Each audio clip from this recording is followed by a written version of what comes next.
My mom refuses to take care of me after I give birth, and my dad doesn't love me, so I'm refusing to take care of them in their older years and disowning them.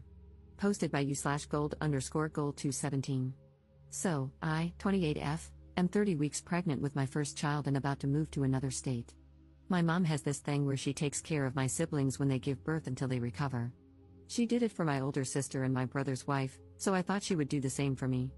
But a week ago, she told me she couldn't because it was too far away. We got into a fight about the whole thing. I told her to get out of my house, and now we're not talking. Before you judge me and say that my mom isn't obligated to take care of me, I'll tell you that it was never about that. I'm the one child in the family that nobody really cares about. My parents always claim they love and treat us all equally, but man, is it obvious that they love me a little less than the others. I always thought maybe I was adopted and that's why they didn't care about me as much. Well, I was wrong because I am 100% theirs. It's always about how my other siblings are doing or how mom and dad are suffering, but it's never about me. It was never about me from the beginning. I am rarely celebrated, even when it's supposed to be my day. My birthdays? Rarely celebrated because mom and dad forgot, or they just threw everything in the house together and called it a birthday. High school graduation party? Nope, my parents had already wasted a lot of money on my big brother's college graduation party, so they couldn't do that, but they would make it up to me. Do you think that ever happened? I'll give you a minute or two. If you guess no, congrats, you guessed right. They share the wedding expenses for my siblings' weddings, but since my husband came from a good family, they didn't have to share wedding expenses, their words, not mine. I have always been the therapist who listens to my mom and dad's rough days or the one who has to help mom because my older siblings have too much schoolwork or because my younger siblings are too young to do that kind of work. They always tell me I'm a good daughter, but I'm never the one they brag about to their friends. I did everything in my power to make them proud, but my achievements will always be below my siblings. I have tried to talk to them about how I feel multiple times before, but all I ever get is a harsh scolding about how I was being spoiled. I hated my life until I got out of that house, but I never had the courage to let go of them, thinking they would change. Well, my mom just proved me wrong. Mind you, my older sister lives a whole ocean away from us, but mom decided that taking a 10+ hour flight to another continent, twice, was not hard at all.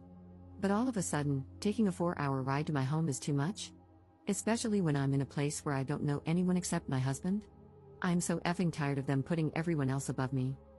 So, I'll make things right between us before I leave because I don't want to end things on a bad note.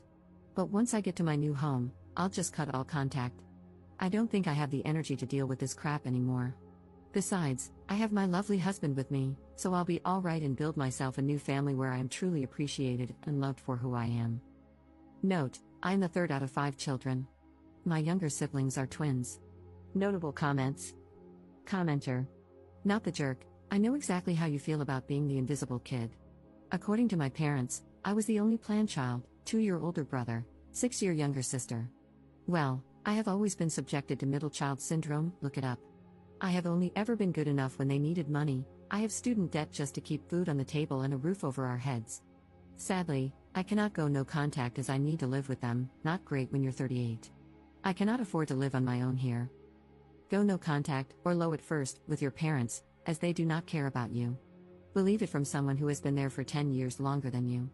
It's terrible, but once you accept it, your mental health will get better. Just remember that you should never be available if any of your family members, those who do not care about you, ever need help or need to be taken care of. Good luck with the upcoming birth, and make sure you and your husband enjoy this new chapter in your life. Commenter 2. Not the jerk, tell her you can't keep in touch, it is too far away. Update 3 months later. Hello, first, I would like to thank everyone for their kind advice. I was honestly shocked when I saw all of these messages. I really appreciate it. A lot has happened since my last post. I tried to call my parents, but they had blocked me, and I couldn't reach them. Still, I was determined to get the closure that the younger version of me wanted. So, I called my older brother and asked if we could meet up and talk about the situation.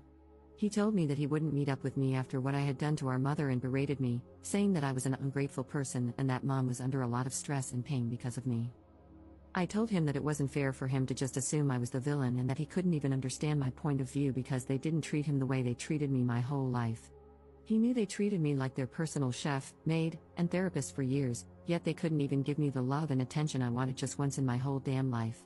He basically screamed at me through the phone, calling me a piece of trash for saying that, insisting that mom and dad treated us all equally, and claiming I was just a damn narcissist who can't think about anyone but myself.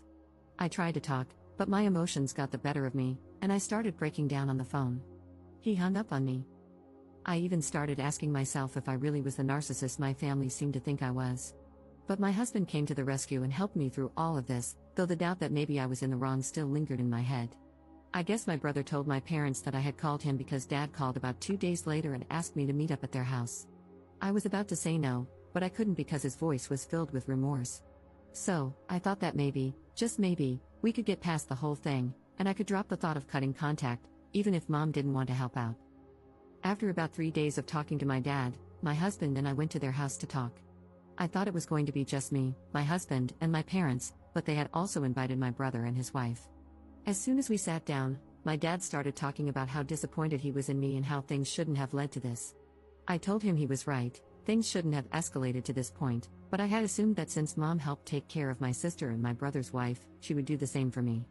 Instead, she just favored everyone else over me, and it was frustrating. I told them how I had felt for years and shared everything I had said to you all. But they all acted like they didn't care, which honestly hurt like hell. At that moment, I knew I didn't mean anything to them, so why was I fighting to be part of a family that didn't want me? My husband was about to speak, but I told him not to. Everyone gave their opinions, basically blaming me. Then Dad asked if I wanted to say anything to Mom. I told her that I was sorry because I didn't want any bad blood between us before I closed this chapter and moved on with my life, but she didn't say anything back. Dad said we needed some time to cool off and set some boundaries, and I guess that was it between us. Over the next 2 weeks, we packed up and left the state. I didn't tell anyone where my new house was. Only after I had arrived and settled down did I write a long message explaining everything they had done and how I felt. At the end of the message, I told them I was completely cutting contact with my parents and older brother. I changed my phone number and blocked all of my family on social media. And you know what? My life has never been this peaceful in a long time. I'm happy with everything, and my baby will arrive any day now. It is honestly stressful, but I love it so much. We even hired a helper around the house, because why not?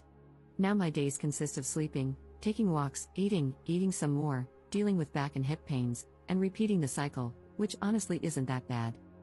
Thank you for reading. Notable comments. Commenter. You should have never sought closure from your family. It was a bad move, and look what happened. It's clear you're never enough for them, and you never will be. Cut off all contact with the people giving you trouble. There's a difference between being spoiled and simply wanting to be acknowledged. You're a wife and soon a mother. Your husband and your child are your number one priority and will always come first. You don't need your parents or your siblings, and your child especially doesn't need aunts, uncles, and grandparents who would honestly treat them just like they treat you. This is the start of a new chapter in your life. If they ever reach out to you, do not respond, as I'm positive they're only doing so for some ulterior motive, like resources. Don't give them a chance. I wish you and your new family well. Commenter 2. Don't even bother writing the letter. Make a fresh start, and do not contact them. Get off social media, do not post pictures of your child on it. Do not answer the phone when they call, do nothing. Don't give them the satisfaction of having something more to throw in your face. Just go, live well, because that is the best revenge.